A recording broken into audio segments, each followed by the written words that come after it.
You're listening to the N2K Space Network.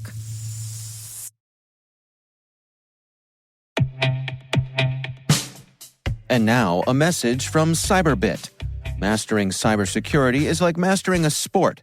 You build muscle memory through rigorous practice, then you train as a team to foster cohesion while operating under pressure. Like athletes, cybersecurity professionals thrive on hands-on simulation. But traditional courses, certifications, and open-source labs won't build you a winning team. You need Cyberbit. Cyberbit offers a hyper-realistic simulation environment for your SOC, IR, and C-suite to refine your skills, all using the market-leading SIMs, EDRs, firewalls, and WAFs they use every day. Cyberbit is offering CyberWire listeners a free live-fire exercise. Sign up your team now at cyberbit.com/cyberwire.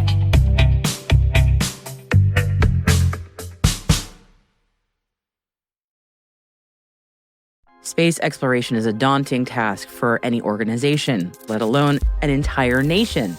So, how are we going to engage with the whole of humanity as our species explores the world beyond our own atmosphere?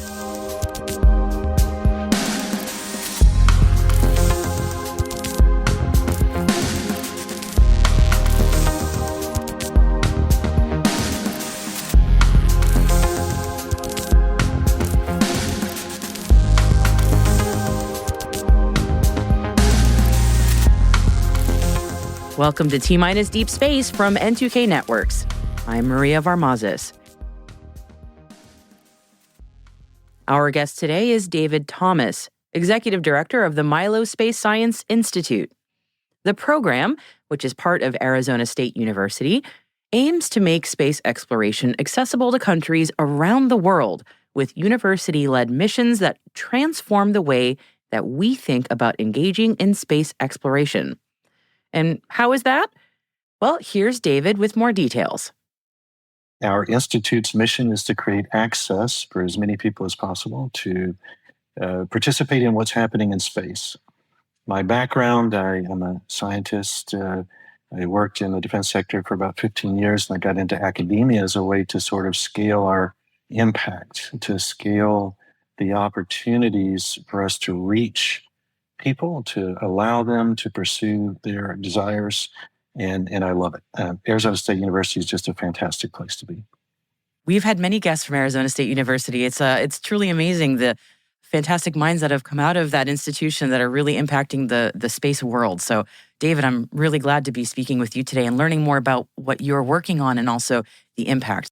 So, let's just start with a real basic context setting. Tell me a bit about the Milo Space Institute first, a Space Science Institute, Milo Space Science Institute was formed because of the recognition of what's happening in space. You have now new missions to the moon. You have countries that have never thought about space in years past. They now have satellites, and they have aspiring programs to go to the moon and participate in Artemis.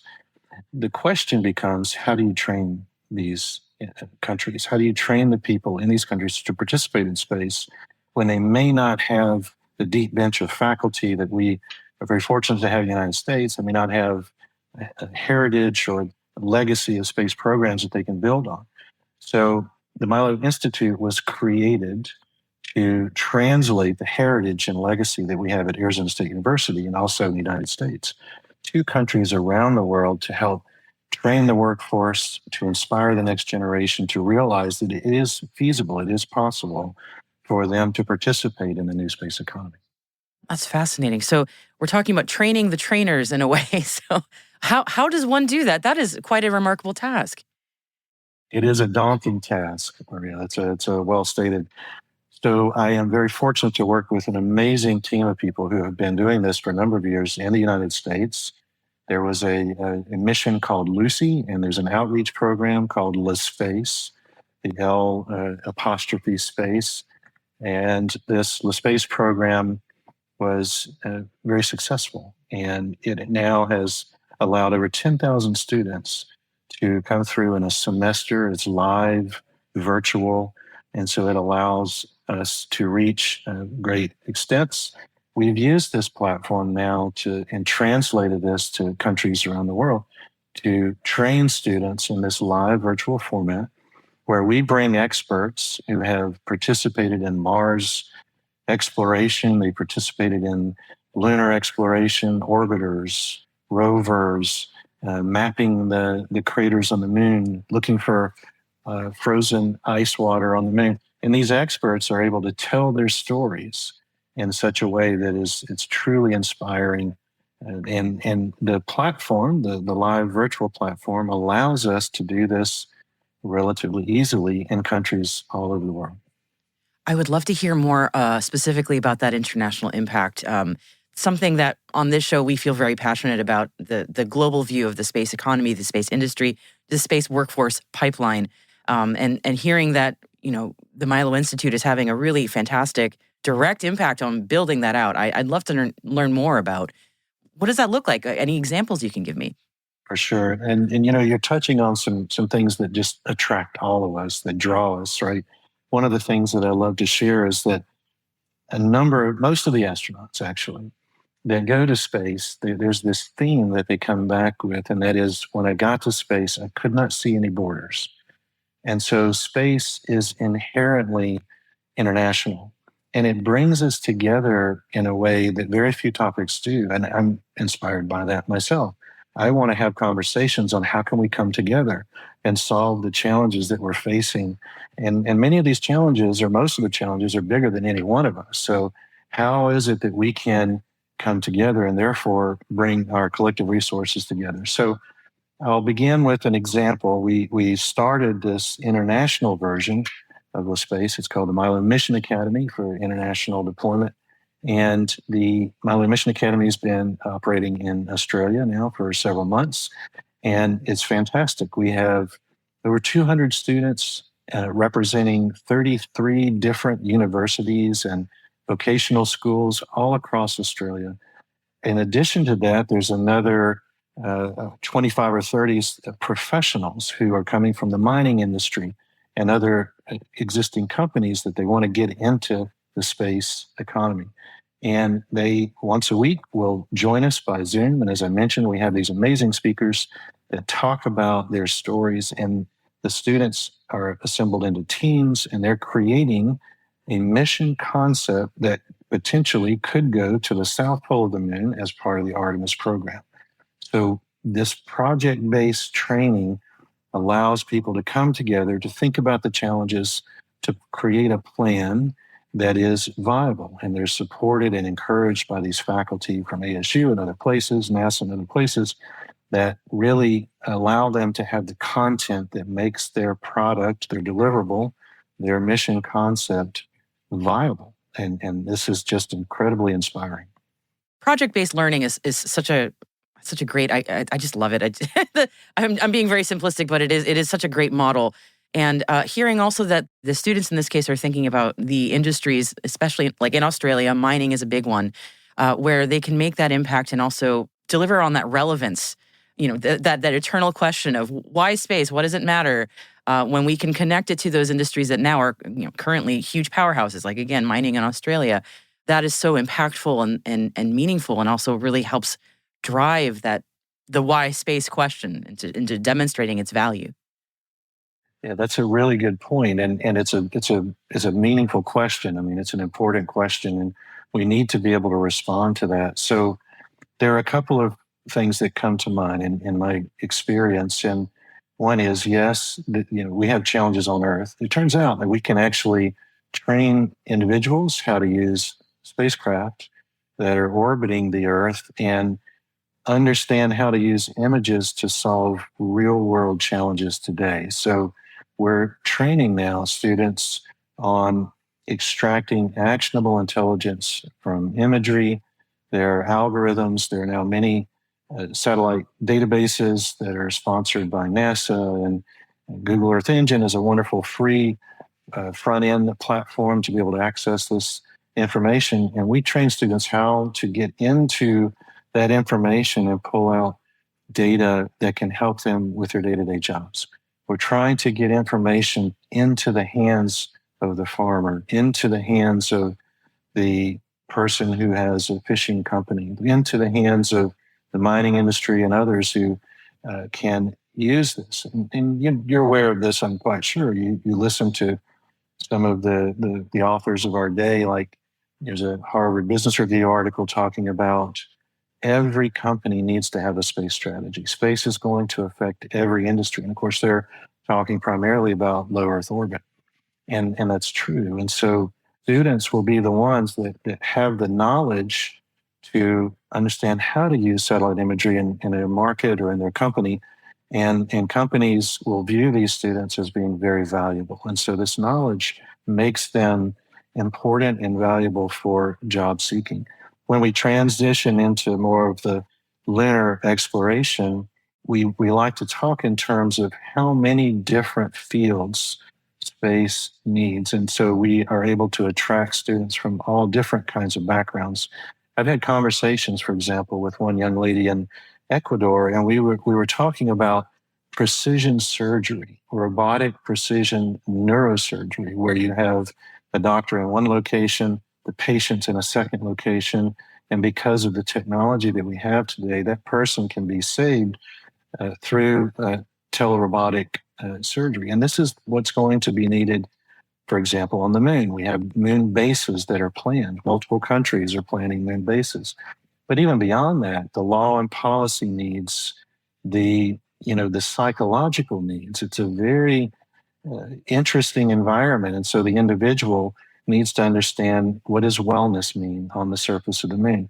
We're now getting into places like commercial space stations. And I love to tell the story that the spacesuit maker Axiom signed an agreement with Prada to help them with fashion, right? Yes, I remember that when that story went out, that I said, yes, space is there. Yes. We've arrived. Yes.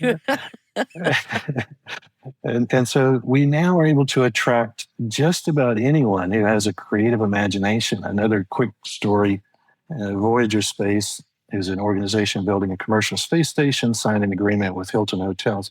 When I read this, I thought, if I'm an architect and I'm thinking about how I'm going to create design in space, I'm now no longer limited to a floor and walls and a ceiling. Because of the microgravity, I can design every surface and make it attractive, make it livable. I can orient differently and create different scenes. And just the field of creativity, the opportunities that we have across all of these disciplines is pretty extraordinary right now.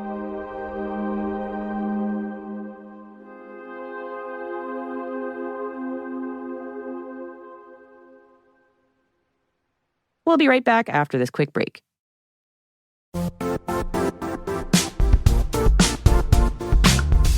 The IT world used to be simpler.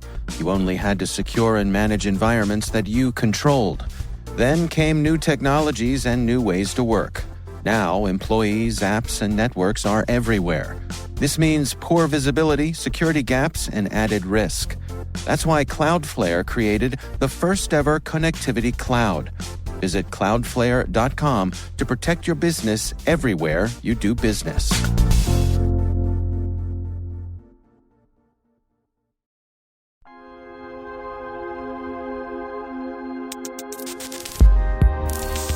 What I love about the stories that you were just telling there is it also demonstrates that when I think many of us who have a sort of slightly outdated view of what space workforce might mean, we might think it only means sort of one path, but truly now it is branching out in all sorts of ways.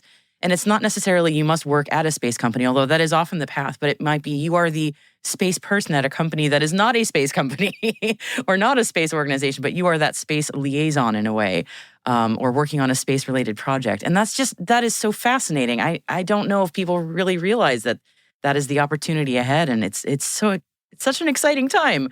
I wonder for people who, again, given the international focus of what your institute does, for people who are in countries that don't have as robust a sort of space heritage as the United States, for example, and they want to be that space person, I'm sort of shorthanding it, what is your recommended path for them? How do they get involved? It's a great question. And so there are a number of, growing, actually many universities now have space programs. So if you are a student, and even if you're in your career and you have the opportunity to return to university, you can likely find something within your region. Many universities are growing their space programs, but you've touched on something. If you're not in the United States, the United States spends more on space than all other countries combined, and it's just we are truly fortunate here to have so many different resources. The reason that we created our program and made it scalable and accessible around the world is to serve those countries that do not have ready access to universities with space programs. And what we are able to do is accept anyone, regardless of their background. They do not have to have science or engineering as a foundation. We can accept anyone and help them understand what they might possibly do in their career to support a company or to support a job in the space realm. And this is now being deployed in the Middle East. We are looking at Latin America. We have a program that's actually recognized by the White House and that will be deploying in Puerto Rico in the fall.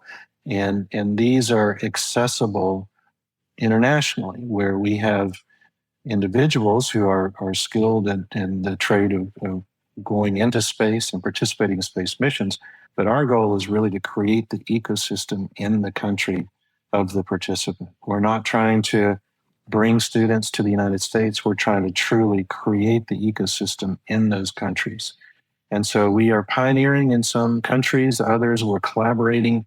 And in all cases, our objective is really, as I said, really to amplify, to grow that space ecosystem so that more and more people have opportunities locally to participate. It's a beautiful vision, honestly. I hope I don't sound too cliche saying that, but it's really beautiful and it's wonderful. I love seeing that happen, and I'm so glad that folks like yourself are working on making that happen. So, David, thank you for what you're doing. Thank you, Maria, and thank you for the kind words. You have a beautiful program. I love what you do. I appreciate the doors that you open, and the vision is actually based on my own story. I was the first in my family to go to a university. I had this desire to get into technical fields, and I thought that it was out of reach for me because of my background. I didn't have the heritage. I didn't have the preparation. And I had a few people that opened doors for me, just like you're doing for many people around the world. And in doing so, I now feel a sense of responsibility to return that back as many times as I possibly can. So I appreciate what you do in opening doors for people. We also recognize the fact that we must have the next step. So we're invested in workforce. We're fully motivated. We are engaged in different regions around the world. But what comes next? It's not sufficient just to have an individual complete a training program for a semester. It'll inspire them. It'll tell them, it'll teach them that, yes, space is within your grasp. You can pursue space if you so desire.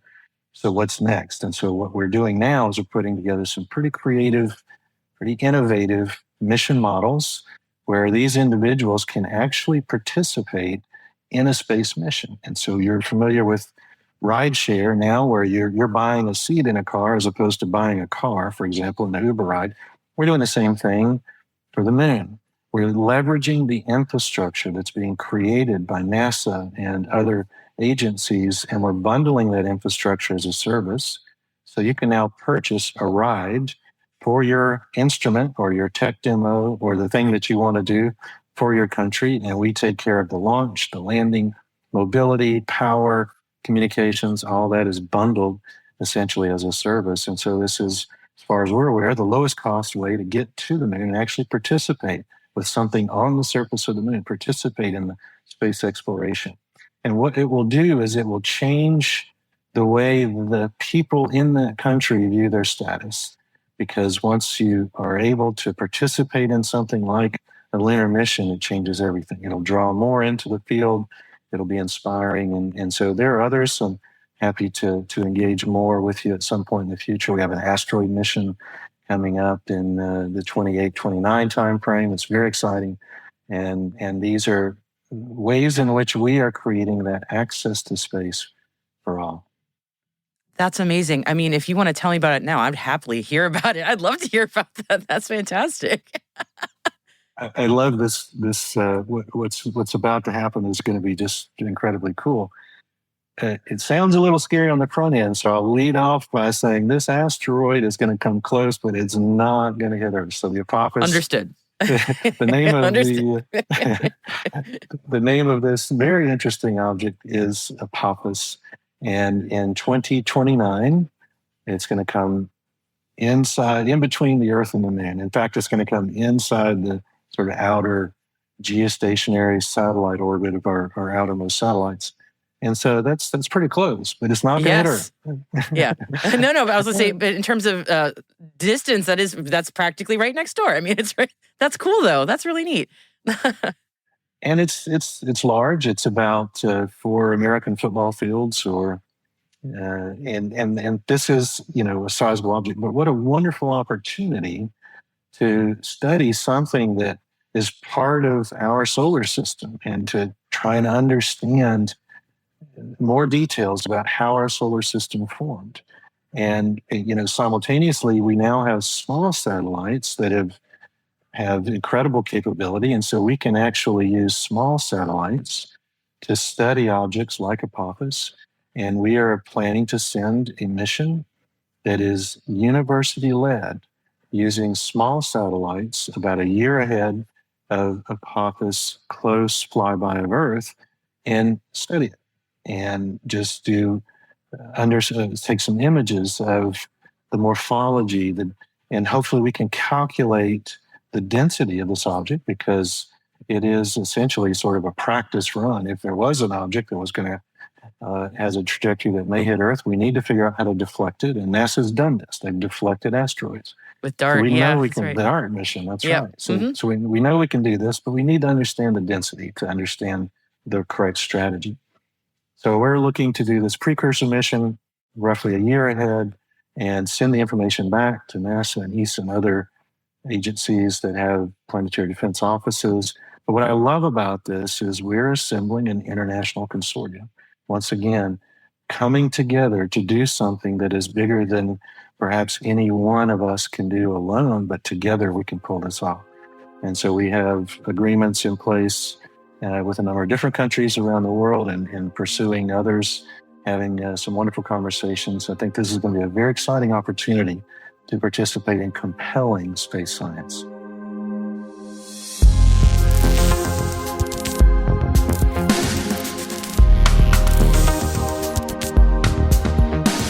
That's it for T-Minus Deep Space, brought to you by N2K Cyberwire. We'd love to know what you think of this podcast. You can email us at space@n2k.com or submit the survey in the show notes.